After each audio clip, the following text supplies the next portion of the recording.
अस्सलाम वालेकुम स्टूडेंट्स। आज हम अपने सेकेंड ईयर के लेक्चर सीरीज़ में थर्ड लेक्चर रिकॉर्ड कर रहे हैं जिसमें हमने चैप्टर नंबर 2 स्टार्ट किया था। आज हम चैप्टर 2 के एक्सरसाइज 2.1 स्टार्ट करेंगे।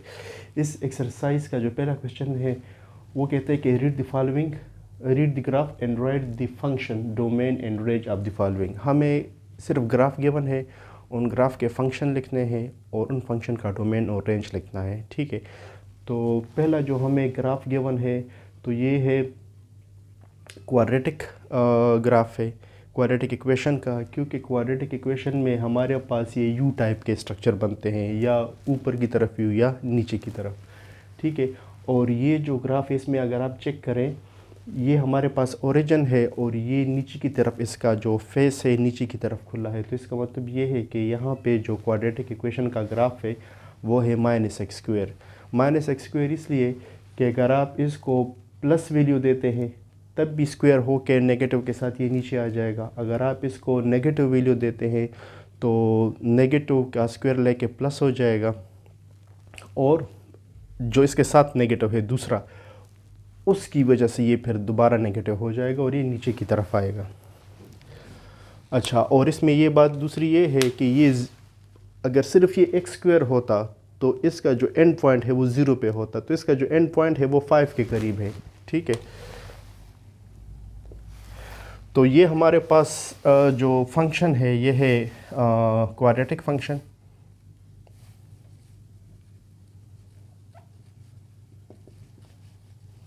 क्वाड्रेटिक फंक्शन, और हम इसको लिख सकते हैं f(x) = ये नीचे की तरफ है तो इसका जो x² है वो नेगेटिव है। ठीक है, मगर ये सिर्फ इसके बराबर नहीं, अगर इसके बराबर होता तो ये ओरिजिन पे, ये जो पॉइंट है इसका, ये जो एंड पॉइंट है ये फिर ओरिजिन पे होता, ये 5 पे है। ठीक है, तो इसके साथ हमने क्या करना है +5। और ये कैसे पता चलेगा, जब आप इसमें 0 पुट करेंगे इस फंक्शन में तो आपको क्या मिलेगा 5। ठीक है, हमने 0 पुट किया तो हमें 5 मिला। इसका जो रेंज है, डोमेन अगर 0 है तो रेंज 5 है।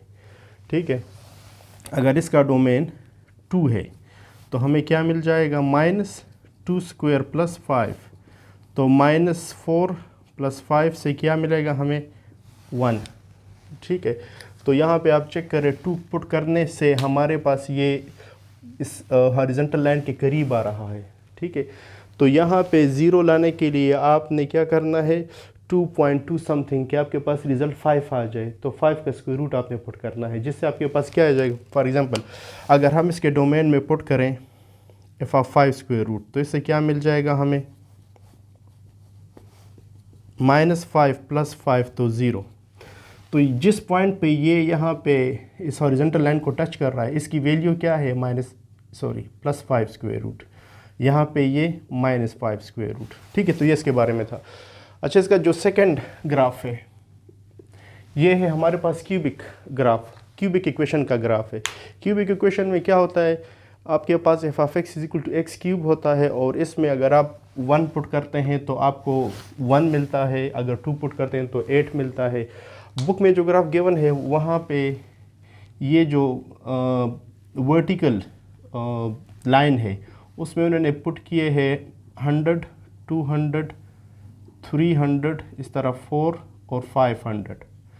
तो यहाँ पे अगर आप इसमें 0 पुट करें तो 0 आएगा, 1 पुट करें तो 1 आएगा, 2 पुट करें तो 8 आएगा, 3 पुट करें तो 3 3 9 27 आ जाएगा, 4 पुट करने से 64 आ जाएगा, और 5 पुट करने से फिर ये एकदम भरा ऊपर हो जाता है, इस तरह नेगेटिव में भी। ठीक है, तो सॉरी, इसका हम डोमेन और रेंज लिखना भूल गए हैं। ठीक है, तो इसका हम डोमेन और रेंज पहले लिखते थे फिर उसकी तरफ जाते हैं।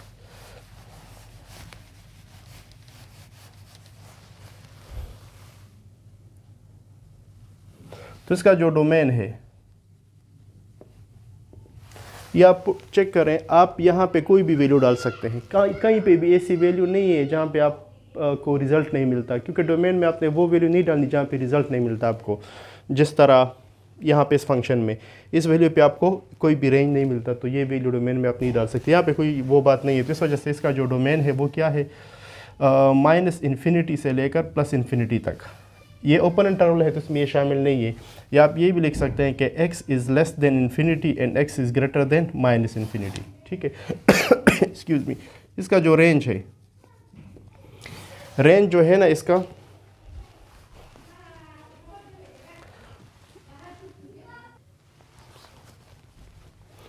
अच्छा स्टूडेंट, इसका जो रेंज है वो हमारे पास, इसका जो मैक्सिमम पॉइंट है वो 5 है और मिनिमम पॉइंट इन्फिनिटी है। तो इसका रेंज क्या है, 5 से लेकर इन्फिनिटी तक, सॉरी माइनस इन्फिनिटी से लेकर 5 तक। तो range is equal to minus infinity शामिल नहीं है तो ये इंटरवल लगाना है, और 5 इसमें शामिल है तो ये इंटरवल लगाना है, ठीक है। या आप इसको इस तरह भी लिख सकते हैं कि y is less than or equal to, यहाँ पे greater than, strictly greater than minus infinity, ठीक है। ये हमारे पास क्यूबिक इक्वेशन है क्योंकि इसका ग्राफ क्यूब की तरह है। अगर आप पॉजिटिव वैल्यू पुट करते हैं तो ये जो है ना एकदम ऊपर चला जाता है, नेगेटिव वैल्यू आप बढ़ाते जाए तो एकदम ये नेगेटिव की तरफ ज़्यादा हो जाता है, ठीक है। तो यहाँ पे कोई रिस्ट्रिक्शन नहीं है हमारे पास। तो ये क्यूबिक इक्वेशन है, क्यूबिक ग्राफ है, और इसका जो डोमेन है वो हमारे पास है माइनस इन्फिनिटी से लेकर प्लस इन्फिनिटी, और जो रेंज है उस पर भी कोई रिस्ट्रिक्शन नहीं है। आप ये माइनस नेगेटिव इन्फिनिटी की तरफ भी जा रहा है और प्लस पॉजिटिव इन्फिनिटी की तरफ भी जा रहा है, तो इसकी वजह से हम लिख सकते हैं कि माइनस इन्फिनिटी से लेकर प्लस इन्फिनिटी, और ये ओपन इंटरवल है, ठीक है। जो थर्ड ग्राफ है इस पे चेक करें कि -2 पे फंक्शन डिफाइन नहीं है, ठीक है, और बाकी हर जगह पे फंक्शन डिफाइंड है। तो ये किस किस्म का ग्राफ है, ऐसा ग्राफ कि आपको -2 पे वैल्यू ना दे। तो कैसे हम लिख सकते हैं, f of x is equal to 1 over x -2 पे, तो यहाँ पे +2 आ जाएगा। अब यहाँ पे अगर आप -2 पुट करते हैं तो आपको 1 ओवर 0 मिलता है, तो वो अनडिफाइंड हो जाएगा, ठीक है। अगर यहाँ पे आप -2 पुट करते हैं तो 1 ओवर -2 + 2 से आ जाएगा 1 ओवर 0, और वो अनडिफाइंड है, ठीक है। तो इस वजह से ये हमारे पास इस किस्म का ग्राफ है। अच्छा, इसका डोमेन और रेंज,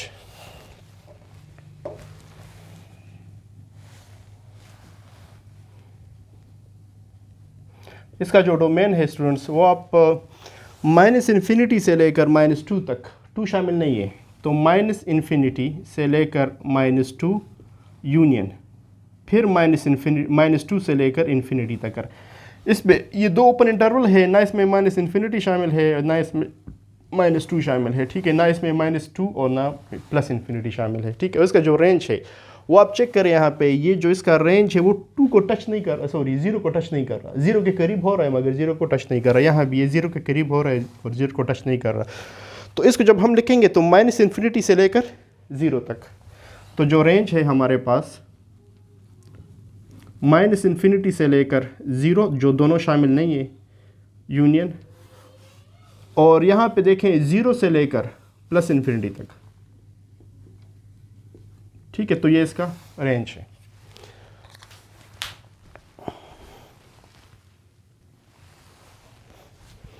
अच्छा, ये जो ग्राफ है हमारे पास, क्योंकि स्ट्रेट लाइन है और स्ट्रेट लाइन हमेशा एक्सक्यूज़ मी वो लीनियर फंक्शन का ग्राफ होता है, लीनियर इक्वेशन का ग्राफ होता है। तो यहाँ पे जो हमारे पास ये ग्राफ है ये लीनियर फंक्शन का है, ठीक है।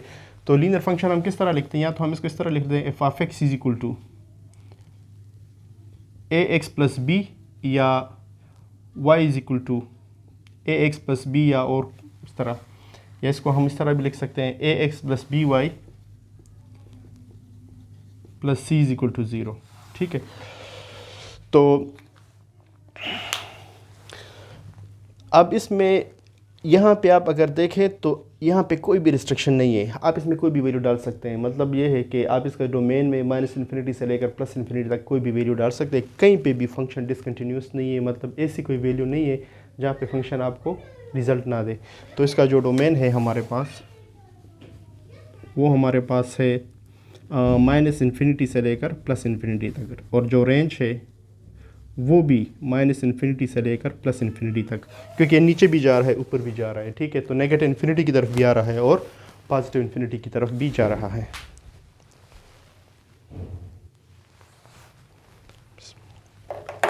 अच्छा, जो 5th ग्राफ है ई, स्टूडेंट्स ये आप चेक करें, ये हमारे पास जो है ना क्वाड्रेटिक ग्राफ है, ठीक है। तो इसका जो डोमेन है वो आप माइनस इन्फिनिटी से लेकर प्लस इन्फिनिटी तक कोई भी वैल्यू डाल सकते हैं। बट रेंज में क्या है, रेंज में आप चेक करें, इसकी जो मिनिमम वैल्यू है वो 0 है और मैक्सिमम वैल्यू इन्फिनिटी है। ठीक है, तो इसका जो डोमेन है, domain is equal to minus infinity से लेकर प्लस इन्फिनिटी या x is less than infinity and greater than minus infinity. और इसका जो रेंज है, रेंज में मिनिमम वैल्यू क्या है इसकी 0 और मैक्सिमम वैल्यू इन्फिनिटी। ठीक है, इन्फिनिटी शामिल नहीं है और 0 इसमें शामिल है, इसलिए ये एक साइड से क्लोज है और दूसरी साइड से ये ओपन है। अच्छा, ये जो लास्ट ग्राफ है f, ये हमारे पास एब्सोल्यूट ग्राफ है। अगर आप इसमें नेगेटिव वैल्यू डालते हैं और पॉजिटिव वैल्यू डालते हैं, सेम रिजल्ट मिलता है। अगर आप इसमें 2 डालते हैं तो तब भी पॉजिटिव वैल्यू मिलती है, -2 डालते हैं तब भी आपको पॉजिटिव वैल्यू मिलती है। तो इसको हम एब्सोल्यूट ग्राफ कहते हैं। और इसका जो स्ट्रक्चर होता है वो हमारे पास इस तरह होता है, f of x is equal to x absolute. मगर यहाँ पे एग्जैक्टली इसके बराबर नहीं है, क्योंकि x एब्सोल्यूट का ग्राफ थोड़ा सा स्ट्रेट होता है, ये बहुत ज़्यादा इस तरह खुला हुआ है। तो इसका मतलब ये है कि x के साथ आपने कोई नंबर ऐड करना है, 5, 10 इस तरह कुछ नंबर, तो इससे इस किस्म का ग्राफ आ सकता है। नहीं, बल्कि x को आपने किसी पे डिवाइड करना है, क्योंकि आप x इंक्रीज़ करते हैं तो ये इसमें इतना इंक्रीज़ नहीं आता, थोड़ा इंक्रीज़ आता है। इट मीन्स कि यहाँ पे आपने x को किसी चीज़ पे डिवाइड करना है, 2 या 3 पे। ठीक है, तो हमने सिर्फ यहाँ पे टाइप बताने, फंक्शन एग्जैक्टली नहीं बताने, सिर्फ फंक्शन का टाइप बताने। तो ये हमारे पास है एब्सोल्यूट फंक्शन, इसको हम कहते हैं क्वाड्रेटिक फंक्शन, और इसको हम कहते हैं एब्सोल्यूट फंक्शन या मॉडुलस फंक्शन, एब्सोल्यूट और मॉडुलस। ठीक है, और इसका जो डोमेन है स्टूडेंट्स, वो हमारे पास है, आप इसमें चेक करें, माइनस इन्फिनिटी से लेकर प्लस इन्फिनिटी तक आप कोई भी वैल्यू डाल सकते हैं।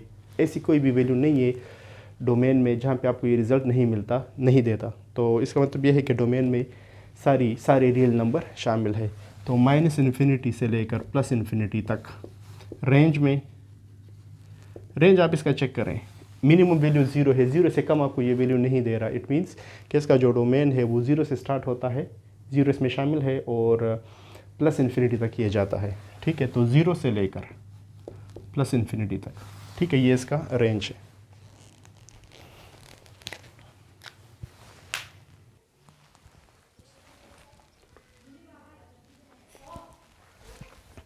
अच्छा, क्वेश्चन नंबर 2 में स्टूडेंट्स हमें ये कहा गया है कि draw the graph of the following functions. इसमें एब्सोल्यूट फंक्शन है, तो एब्सोल्यूट फंक्शन का जो ग्राफ होता है हमारे पास वो हमने ड्रा करना है। और आपको ये पता है कि एब्सोल्यूट फंक्शन का जो ग्राफ होता है वो वी टाइप होता है, वी की उसकी शेप होती है, क्योंकि एब्सोल्यूट को अगर आप नेगेटिव वैल्यू देते हैं या पॉजिटिव वैल्यू देते हैं वो हमेशा आपको पॉजिटिव रिजल्ट देता है। तो यहाँ पे अगर हम यहाँ पे सपोज़ 0 पुट करें तो यहाँ पे आपके पास क्या हो जाएगा, 0 - 3। तो -3 जब इस पे आप एब्सोल्यूट अप्लाई करेंगे तो एक हम क्या हो जाएगा हमारे पास +3। तो यहाँ पे क्या आ जाएगा 6। मीन्स अगर यहाँ पे f ऑफ 0 यहाँ पे अप्लाई करें तो 2, 0 - 3 तो 2 - 3 तो ये +3 हो जाएगा। ठीक है, तो ये 6 हो जाएगा। तो यहाँ पे 6 आ रहा है हमारे पास। अगर यहाँ पे हम 1 अप्लाई करें, 1 दे x को, तो यहाँ पे आपने 1 पुट करना है, तो 1 पुट करने से 1 - 3 से -2 आ जाएगा। तो -2 एब्सोल्यूट इज इक्वल टू +2, तो 2 2 ज़ार 4। अगर आप यहाँ पे 2 पुट करें तो 2 - 3 is -1, -1 absolute is equal to +1, तो यहाँ पे 2 आ जाएगा। अगर हम यहाँ पे 3 अप्लाई करें, y को, फंक्शन को आप जो है ना 3 दें, तो यहाँ पे 0 आ जाएगा। तो यहाँ पे क्या हो जाएगा 0, 3 - 3 0। ठीक है, अगर हम यहाँ पे 4 अप्लाई करें तो 4 से 4 - 3 इज़ 1। ठीक है, 1 2 ज़ार 2। अगर 5 दें तो 5 - 3 इज़ 2, 2 2 ज़ार 4। ठीक है, तो यहाँ पे सेम वैल्यू दोबारा हमें मिल रही है, 6 4 2 0 2 4, यहाँ पे फिर 6 मिलेगा हमें। अगर हम 6 अप्लाई करें यहाँ पे तो 6 - 3 इज़ 3, 3 2 ज़ार 6। ठीक है, तो इसका जो शेप बनेगा वो वी टाइप होगा। अच्छा, अब इसकी डोमेन को हमने 0 से लेकर 6 तक वैल्यू दी है। ठीक है, तो डोमेन 0 से 6 और इसका जो रेंज है वो भी 0 से लेकर 6 तक। तो ये सारा फर्स्ट क्वाड्रेंट में होगा, ठीक है। तो ये हो जाएगा 0 1 2 3 4 5 6, उसका रेंज भी 6 है, 1 2 3 4 5 6, ठीक है। अगर हम डोमेन 0 देते हैं तो रेंज हमें क्या मिलता है, 6 एक्सक्यूज़ मी। अगर हमने डोमेन 0 दिया तो हमें रेंज क्या मिला, ये। तो हमारे पास एक पॉइंट ये आ गया एक्सक्यूज़ मी। 1 देते हैं तो 4 मिलता है, 1 पे हमें क्या मिला, 4, 1 पे हमें 4 मिला, 2 पे हमें 2 मिला, 2 तो इसके सामने 2 के सामने, 3 पे 0 मिला एक्सक्यूज़ मी अच्छा 4 पे हमें 2 मिला, 4 पे हमें 2, 5 पे हमें 4,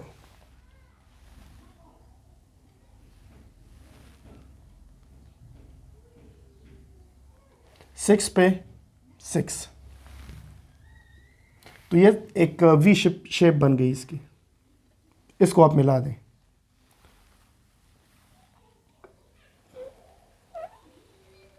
ठीक है। तो ये इसका एब्सोल्यूट फंक्शन का ग्राफ है जो हमारे पास 2 एब्सोल्यूट x माइनस 3 है, ठीक है।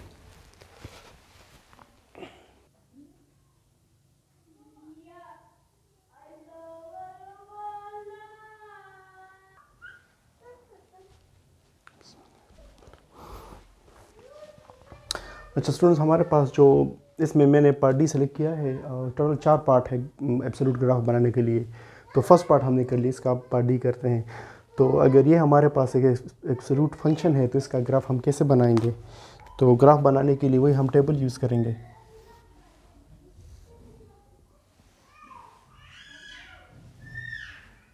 ठीक है, यहाँ पे x की वैल्यू पुट करनी है, यहाँ पे y is equal to 2 4x plus 3 plus 1, ठीक है। अगर हम यहाँ पे इसका अगर हम यहाँ -2 से स्टार्ट करें तो यहाँ पे अगर हम -2 पुट करें, y is equal to 2 4 into -2 plus 3 plus 1, तो इससे आ जाएगा 2 -8 प्लस 3 प्लस 1, तो 2 एब्सोल्यूट -5 आ जाएगा प्लस 1, तो ये प्लस 5 है, तो ये 10 प्लस 1 तो ये 11, ठीक है। तो यहाँ पे 11 हो जाएगा। -1 पुट करें, अगर यहाँ पे -1 पुट करेंगे तो ये -4 प्लस 3 से -1 हो जाएगा, -1 मीन्स प्लस 1, तो 2 प्लस 1 3, तो यहाँ से 3 आ जाएगा। अगर 0 पुट करेंगे हम तो यहाँ से ये 4 0 ज़ार 0 और 3 2 ज़ार 6 प्लस 1 7 हो जाएगा, ठीक है। अगर 1 पुट करेंगे तो अगेन यही वैल्यू आ जाएगी हमारे पास, 4 प्लस 3 7 14, सॉरी नहीं ये वैल्यू नहीं, 4 1 ज़ार 4 प्लस 3 7 2 ज़ार 14 प्लस 1 15 आ जाएगा, ठीक है। अगर 2 पुट करेंगे तो 2 4 ज़ार 8 8 प्लस 1 11 2 ज़ार 22 और ये 23 हो जाएगा, ठीक है। तो इसमें -2 पे 11 और फिर 3, तो 11 3, ठीक है, और 3 के बाद ये फिर ज़्यादा हो रहा है। अगर हम यहाँ पे एक और वैल्यू पुट करें -1/2, -1/2, तो ये -1/2 से हो जाएगा -2। अगर हम यहाँ पे y is equal to 2 4 -1/2 plus 3 plus 1 put करें तो 2 यहाँ से -2 प्लस 3 प्लस 1 आ जाएगा, तो 1 2 ज़ार 2 ये 3 आ जाएगा, ठीक है। -1/2 से ये हमें मिलता है 3 और -1 पे भी हमें मिलता था 3, -1 पे हाँ सही है, ठीक है। -1 पे हमें क्या मिल रहा था, -1 पे ये हमें मिल रहा था -4 प्लस 3 से 1, और क्योंकि अगर यहाँ पे -1 आता है एब्सोल्यूट के अंदर या +1 आते हैं सेम रिजल्ट हमें मिलेगा, ठीक है। तो इससे भी 3 आ रहा है और -1/2 से भी 3 आ रहा है। अब +1/2 पुट करते हैं, तो यहाँ पे अगर हम 1/2 पुट करें तो ये 2 आ जाएगा, 2 प्लस 3 5 5 2 ज़ार 10, तो ये 11 हो जाएगा, ठीक है। तो ये इस तरह इससे हमने ग्राफ बनाना है।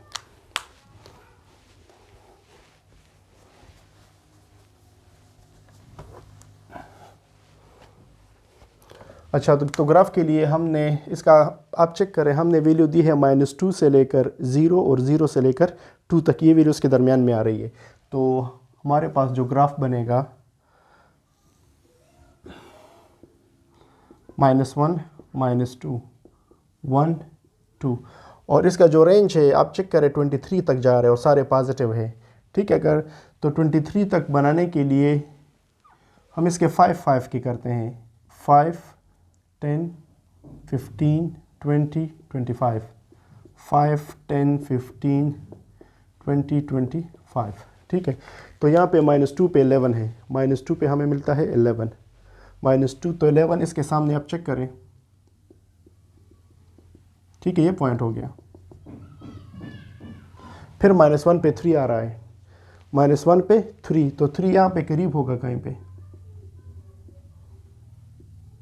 ये पॉइंट मिल गया हमें। 0 पे 7 आ रहा है, अगर हम 0 पुट करें तो ये क्या हो जाएगा 7, तो 7 यहाँ पे आएगा कहीं पे।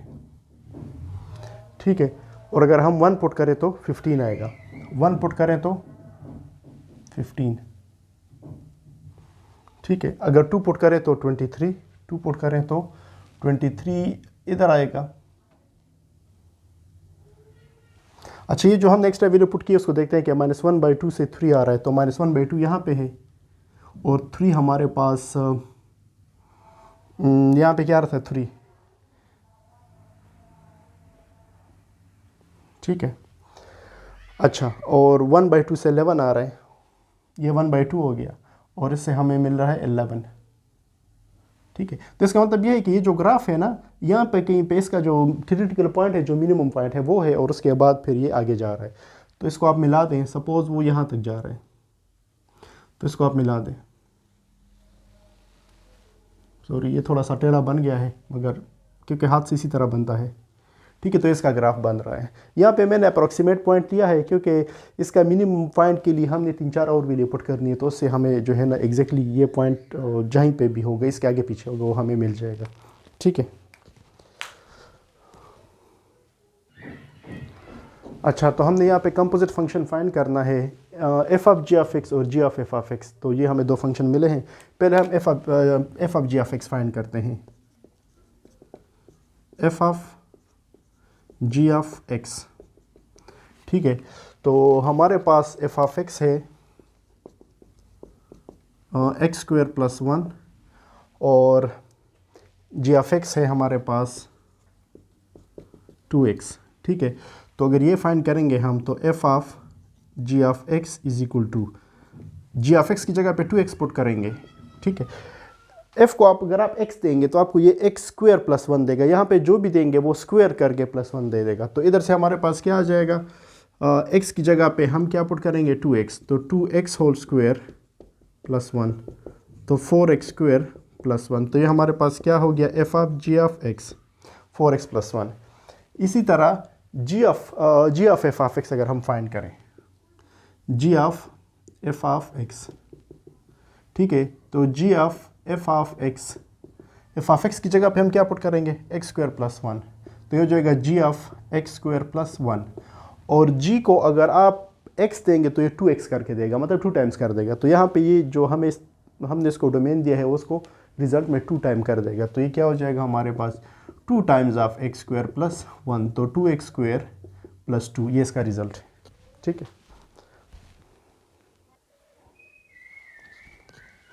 क्वेश्चन 3 का पार्ट डी, इसमें हमें f(x) और g(x) गिवन है और हमने कंपोजिट फंक्शन f(g)(x) और g(f)(x) फाइंड करना है। तो पहले हम f(g)(x) फाइंड करते हैं, f(g)(x). ठीक है, तो f(g)(x) = f(g)(x) की जगह पे क्या पुट करेंगे 2x + 3। तो जब आप f को x देंगे तो sin x देता है, और f को अगर आप 2x + 3 देंगे तो ये sin के साथ ये 2x + 3 दे देगा। यहाँ पे एक फार्मूला भी यूज़ होता है, मगर वो फिर बाद में, वो फर्स्ट ईयर में हम पढ़ चुके हैं, sin α + β, मगर इस तक काफ़ी है। इस तरह अगर हम g(f)(x) फाइंड करें, g(f)(x), तो g(f)(x) की जगह पे क्या पुट करेंगे sin x। ठीक है, तो अगर आप g को x देंगे तो 2x + 3 देगा, अगर g को आप sin x देंगे तो 2 sin x + 3। ठीक है, तो ये इसका रिजल्ट है।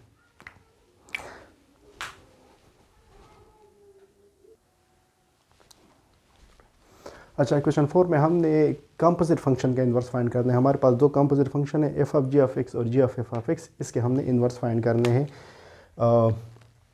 मीन्स के हमने ये फाइंड करना है कि F inverse G of X और G inverse F of X. इसके लिए पहले हम ये करते हैं, जब कंपोजिट फंक्शन फाइंड करेंगे ये F of G of X, तो इसको हम एच ऑफ एक्स का नाम दे देते हैं। H of X is equal to F of G of X. ठीक है, तो ये फाइंड करने के लिए एफ जी ऑफ एक्स की जगह पे क्या पुट करेंगे, एक्स माइनस 4। जब आप एफ को एक्स देते हैं तो ये एक्स प्लस 5 देते हैं। आप एक्स को जो भी देंगे वो उसके साथ 5 ऐड कर देगा, तो यहाँ पे एक्स माइनस 4 प्लस 5, तो इससे आ जाएगा हमारे पास एक्स प्लस 1। तो ये हमारे पास एच ऑफ एक्स हो गया है। तो बेसिकली ये हमारे पास F of G of X है। अब हमने इसका इन्वर्स फाइंड करना है। ठीक है, तो ये हो जाएगा X is equal to H inverse X plus 1। तो हमने सेम यूजुअल प्रोसीजर फॉलो करना है, जिसमें हम इसको z के बराबर ले लेते हैं कि let z is equal to X plus 1। यहाँ से x की वैल्यू फाइंड करें, क्योंकि z की वैल्यू यहाँ पे पुट करेंगे, x की वैल्यू फाइंड करके यहाँ पे पुट करेंगे, तो ये क्या हो जाएगा, z minus 1 is equal to x.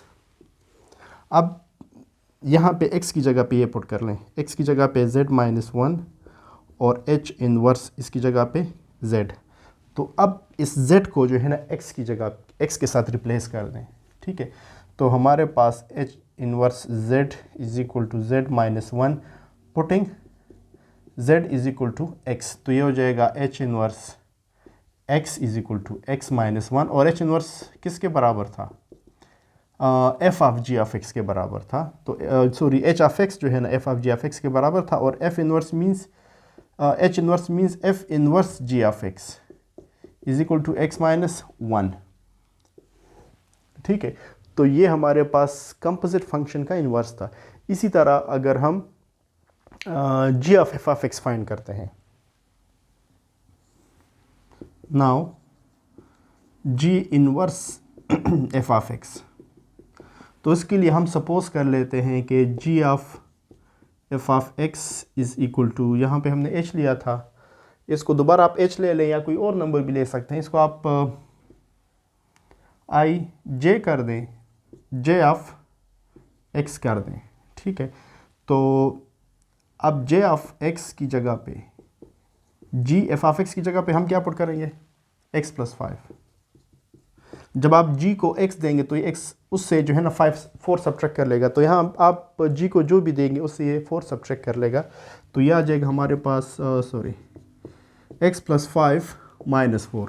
जब इसमें पुट करेंगे तो ये हो जाएगा x प्लस 1। ये हमारे पास जो है ना इसका कंपोजिट फंक्शन है जी ऑफ एफ ऑफ एक्स। अब हमने जब इसका इन्वर्स फाइंड करेंगे ना, तो ये जे इन्वर्स बेसिकली हम फाइंड करेंगे। ठीक है, तो जे ऑफ एक्स बेसिकली हमारे पास क्या था, G of F of X is equal to X plus 1।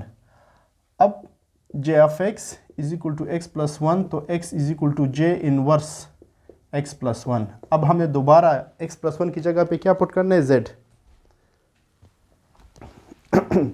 तो यहाँ पे z पुट कर लें, x plus 1 is equal to z और x is equal to z minus 1। तो x की जगह पे ये z माइनस 1 पुट कर लें और j इनवर्स यहाँ पे z पुट कर लें।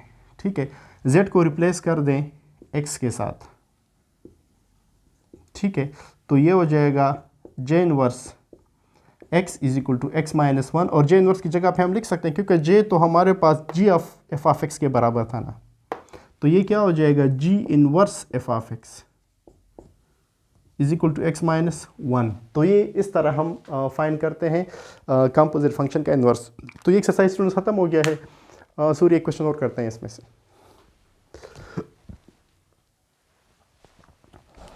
तो क्वेश्चन 4 का पार्ट डी सेलेक्ट किया है, 4 में से 2 पार्ट हम करेंगे। तो हमने बेसिकली फाइंड करना है F of G of X का इन्वर्स। इसके लिए हम पहले F of G of X find करेंगे। ठीक है, तो हम सपोज कर लेते हैं कि H of X is equal to F of G of X. ठीक है, तो यहाँ पे इसमें वैल्यू पुट कर ले, F of G of X की जगह पे क्या पुट करेंगे, 2x माइनस 4। जब आप f को x देंगे तो ये क्या देगा आपको, x प्लस 4/2। तो x की जगह पे आ जाएगा 2x माइनस 4 और साथ में 4 ऐड करें और डिवाइडेड बाई 2। इससे क्या आ जाएगा, और यहाँ पे x आ जाएगा, तो h of x is equal to x। ठीक है, अब हमने इसका इन्वर्स फाइंड करेंगे। जब इसका इन्वर्स फाइंड करेंगे मीन्स कि ये बेसिकली इसके बराबर है, तो हम इसका इन्वर्स फाइंड करेंगे। x is equal to h inverse x। ठीक है, तो यहाँ पे let x is equal to z, तो यहाँ पे क्या आ जाएगा हमारे पास, z is equal to h inverse x। ठीक है, अब इसकी जगह पे इस x की जगह पे हमने यहाँ पे z पुट किया और इसकी जगह पे हमने यहाँ पे z पुट किया। ठीक है, तो ये हमारे पास क्या आ जाएगा, h inverse z is equal to z, put z is equal to x, तो यहाँ पे h inverse x is equal to x हो जाएगा। ठीक है, और h इनवर्स ये कहाँ से आया था, f of g of x के बराबर है ना, तो हम यहाँ पे क्या पुट करेंगे, f inverse g of x is equal to x। ठीक है, अच्छा, तो हमारे पास f of g of x ये बेसिकली सेल्फ इन्वर्स हो गया है, अपने आप का ये इन्वर्स है। अब हम क्या फाइंड करेंगे, g of f of x का इन्वर्स। तो हम सपोज कर लेते हैं कि k of x is equal to g of f of x। ठीक है, तो k of x is equal to g of f of x की जगह पे क्या पुट करेंगे हम, x प्लस 4/2। जब आप g को x देंगे तो ये 2x माइनस 4 देता है, तो मतलब x को ये 2 टाइम्स करके 4 सब्ट्रैक्ट कर लेता है। ठीक है, तो यहाँ पे ये 2 times of x plus 4 divide by 2 और माइनस 4 ये कैंसिल हो जाएगा, x प्लस 4 माइनस 4 तो इज इक्वल टू x, तो k of x is equal to x, तो x is equal to k inverse x, तो इससे वापस हमारे पास क्या आ जाएगा, मतलब ये इसी के बराबर है। ठीक है, तो अब हम k इनवर्स की जगह पे k inverse of x is equal to x और इसकी जगह पे क्या पुट कर सकते हैं, g inverse f of x is equal to x। ठीक है, तो ये आज पूरा एक्सरसाइज ख़त्म हो गया है। अगर आप लोगों का इस एक्सरसाइज में कोई क्वेश्चन हो या कोई और क्वेश्चन हो या कोई सजेशन हो तो आप काइंडली कमेंट में कर सकते हैं कि मुझे पता चले कि आप लोगों का रिस्पांस क्या है। अगर कोई इशू है वीडियोस में इसे इम्प्रूव करने के लिए, अगर आपने कुछ कहना है तो आप काइंडली बगैर हेजिटेशन के कह सकते हैं। Thank you.